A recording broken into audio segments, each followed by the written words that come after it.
Good morning students. Online class में आपका स्वागत है।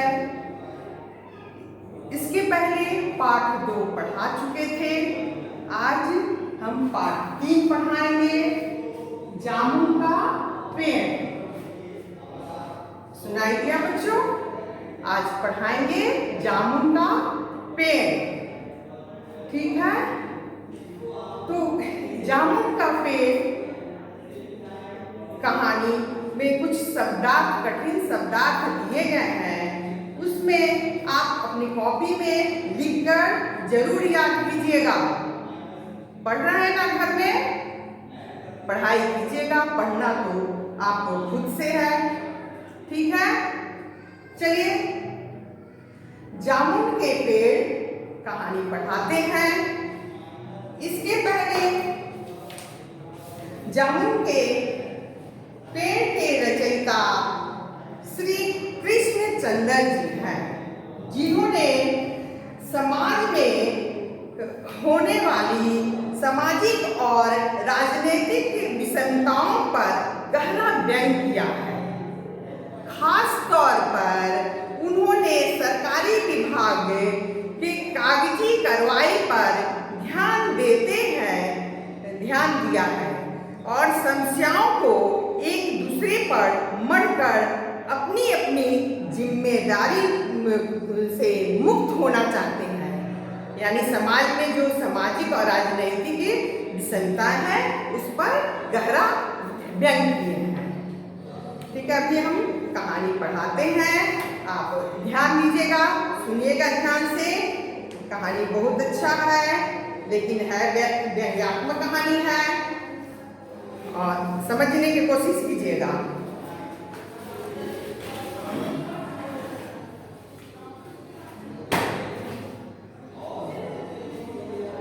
जामुन का पेड़। रात को बड़े जोर का झक्कड़ चला यानी कि तेज आंधी आई और सेक्रेटरिएट के लॉन में जामुन का पेड़ गिर गया।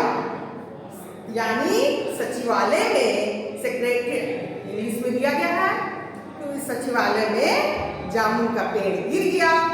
सुबह जब माली ने देखा तो उसे पता चला कि पेड़ के नीचे एक आदमी दबा पड़ा है। आंधी में जब पेड़ गिर गया और उसके नीचे एक आदमी दबा था, माली ने दूसरे दिन देखा। माली दौड़कर चपरासी के पास गया। चपरासी दौड़कर क्लर्क के पास गया। क्लर्क दौड़कर सुपरिटेंडेंट के पास गया, तो सभी लॉन में आ गए।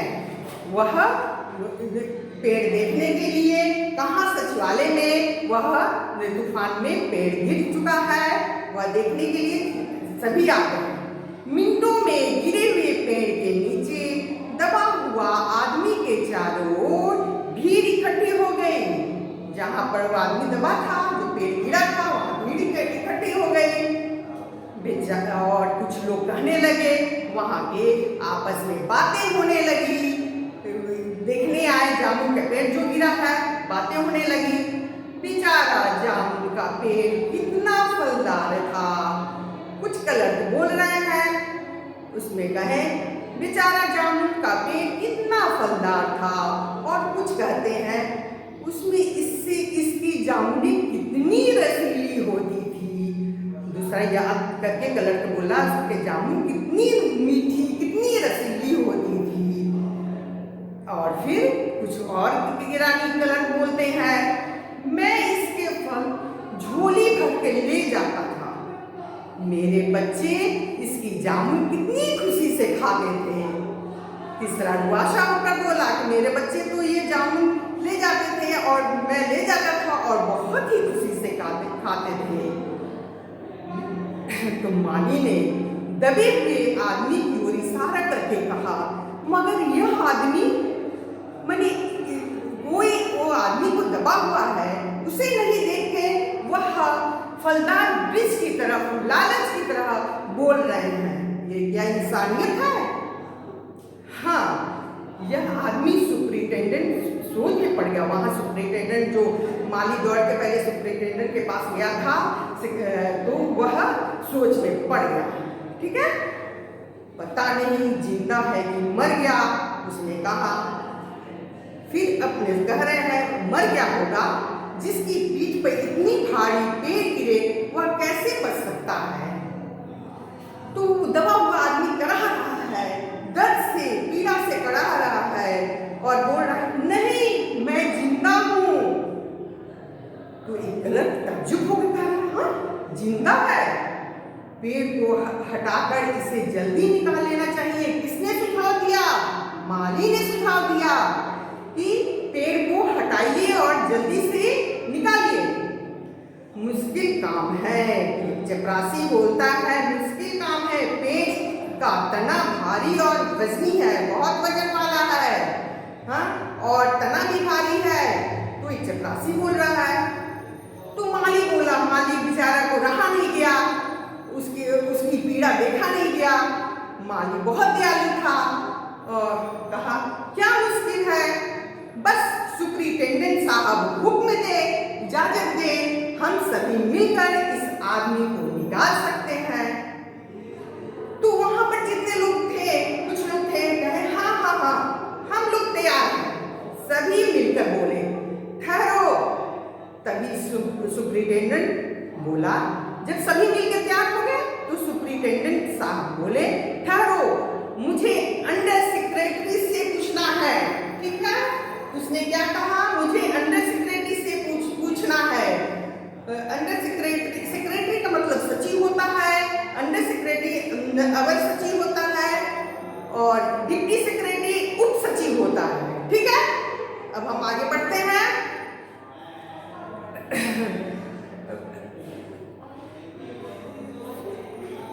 अंडर सेक्रेटरी से पूछना पड़ेगा। सुपरिटेंडेंट अंडर सेक्रेटरी के पास गया, अंडर सेक्रेटरी डिप्टी सेक्रेटरी के पास गया। इस तरह दबे हुए आदमी को छोड़ के सब एक दूसरे के पास जा रहे हैं। डिप्टी सेक्रेटरी चीफ सेक्रेटरी के पास गया, कोई कुछ कहता, फाइल चलती रही।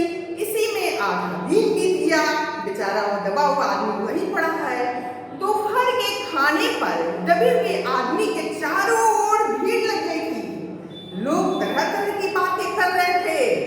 तभी सुपरिटेंडेंट फाइल लिए भागा आया और बोला, हम लोग खुद इस पेड़ को नहीं हटा सकते हैं, हम लोग व्यापार विभाग के हैं और यह पेड़ कृषि विभाग के अधीन में आता है, इसलिए ये हम लोग हटा नहीं सकते हैं।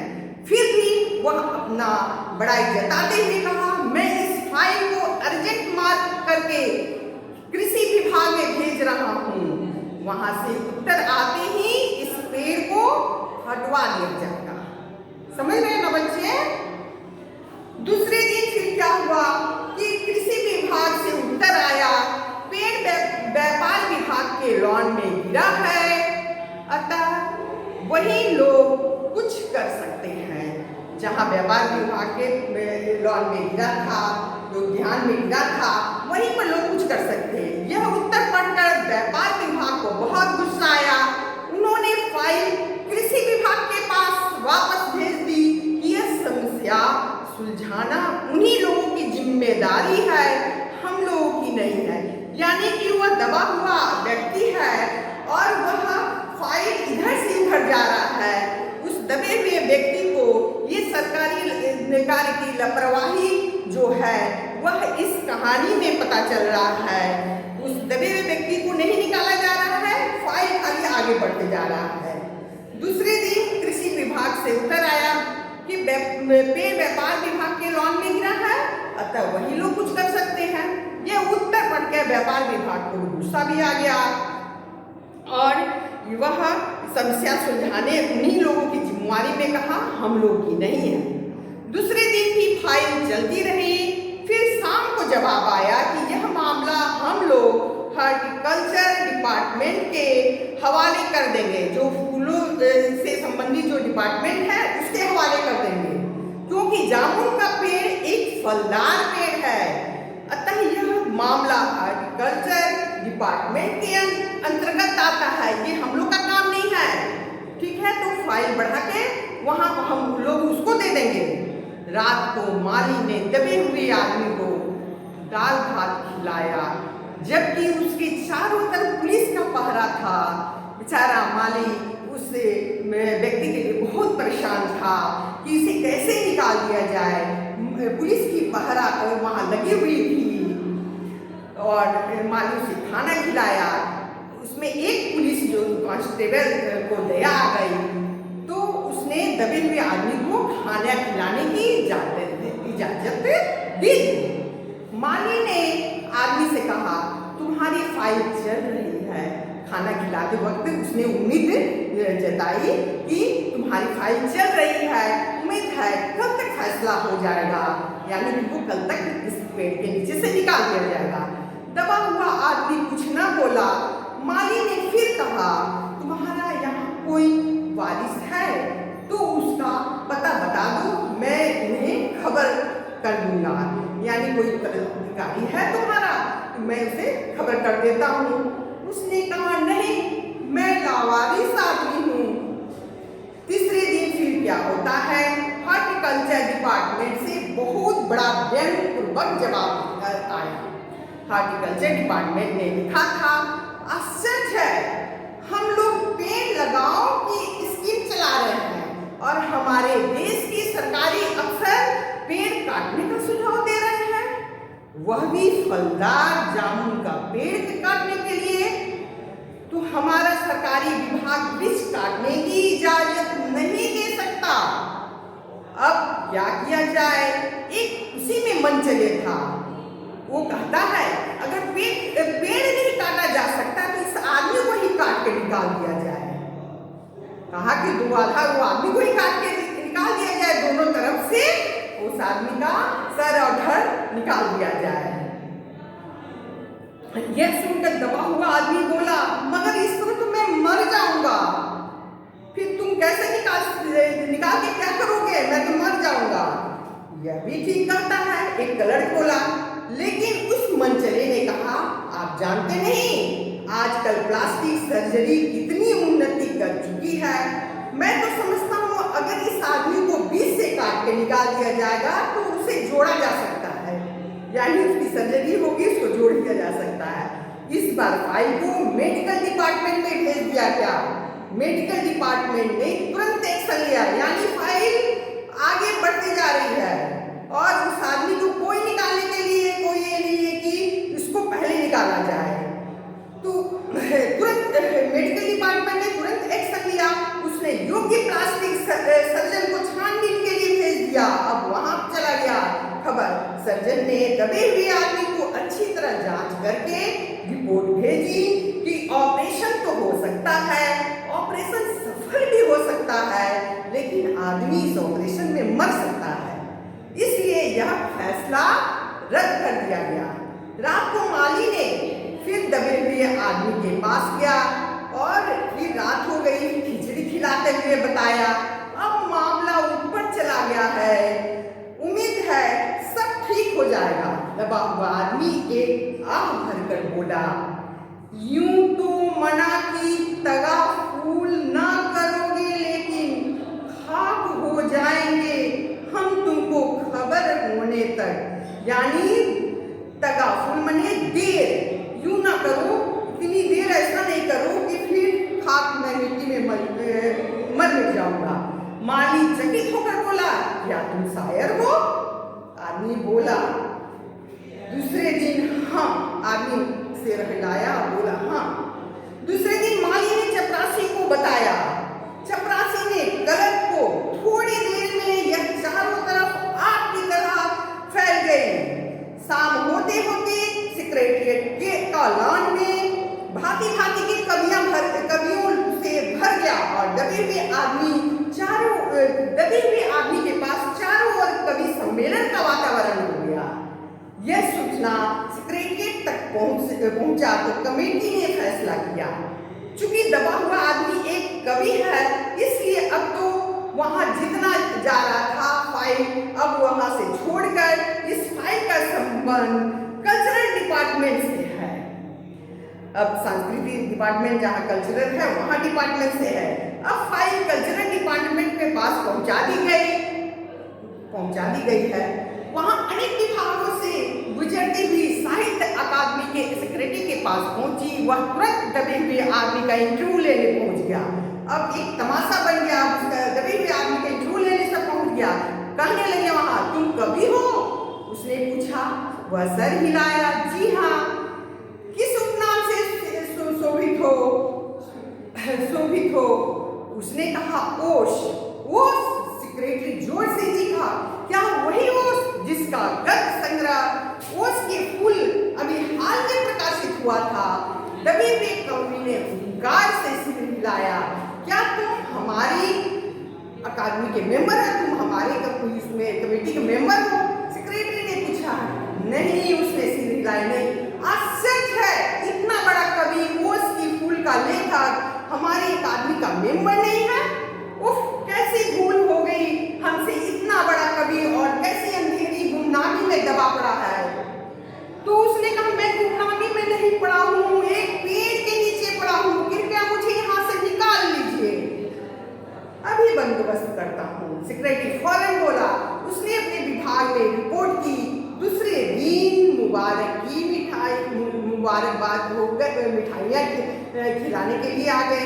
हमारी साहित्य अकादमी ने तुम्हें अपनी केंद्रीय शाखा का मेंबर चुन लिया। अब वो आगे बढ़ने के लिए कुछ लोग बोले कि तुमको मेंबर चुन लिया गया है, यह लो चुनाव पत्र, मगर मुझे इस पेड़ के नीचे से तो निकालो।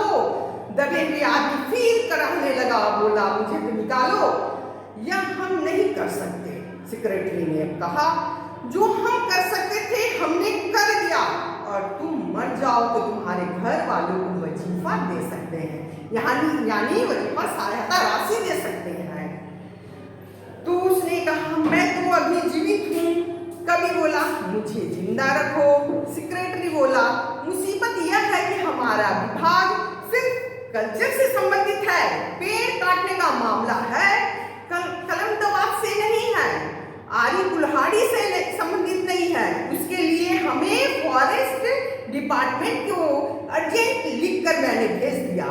शाम को माली ने आकर फिर दबे हुए आदमी को बताया, कल फॉरेस्ट डिपार्टमेंट के आदमी इस पेड़ को काटेंगे और तुम्हारी जान बच जाएगी। अब दबे हुए आदमी का स्वस्थ जवाब दे रहा था। वह अब एकदम अस्वस्थ अपने आप को पा रहा था। कल तक किसी न किसी तरह से उसे जीवित रखना है। दूसरे दिन जब फॉरेस्ट डिपार्टमेंट के आदमी आरी और कुल्हाड़ी लेके पेड़ काटने पहुंचे तो उन्हें रोक दिया गया। मालूम हुआ कि विदेश विभाग से हुक्म आया है कि पेड़ को न काटा जाए। अंडर सेक्रेटरी ने सुप्रिंटेंडेंट को बताया, आज सवेरे प्रधानमंत्री दौरे से वापस आ गए हैं। आज 4 बजे विदेश विभाग इस पेड़ की फाइल उनके सामने पेश करेंगे। अब सब जाके फाइल पेश करेंगे कि मैंने ये किया, मैंने वो किया। जो वे फैसला देंगे वही सबको स्वीकार होगा।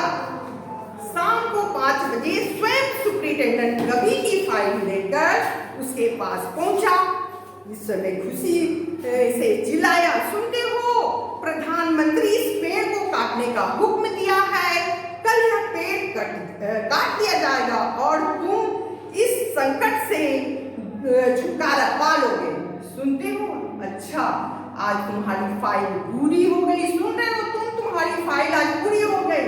मगर कवि का हाथ ठंडा था, आंख की पुतलियां ऊपर तक जा रही थी। नीचू और चींटियों की लंबी पात यानी कतार उसके मुंह में जा रही थी। उसकी जीवन की फाइल पूर्ण हो चुकी थी। अब वह यानी कि उसकी मृत्यु हो चुकी थी। यह तो है सरकारी काम को चुराने वाले आदमी, सरकारी विभागों की लापरवाही की काम। एक दूसरे पर ही यह काम बढ़ना चाहते हैं। श्री कृष्ण चंद्र जी की लिखी हुई है।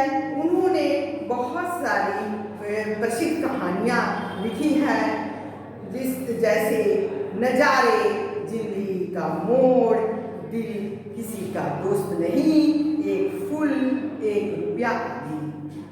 ठीक है बच्चों, कहानी समझ में आई? किस तरह यह व्यंग्यात्मक सरकारी की लापरवाही की कहानी है, जो कि एक दूसरे के हाथ में फाइल जाने से एक कवि की मौत हो जाती है। ठीक है बच्चों, फिर नेक्स्ट क्लास में आप लोग को इसका क्वेश्चन आंसर भी लिखवा देंगे और बुक वर्क भी कराएंगे। आप लोग किताब खोल के पढ़ते हैं ना, तो आप लोग खुद पढ़ना होगा। बिना पढ़े तो हम लोग पढ़ा देते हैं, आप लोग खुद से नहीं पढ़िएगा, फिर पढ़ाई नहीं होगी। ठीक है बच्चों।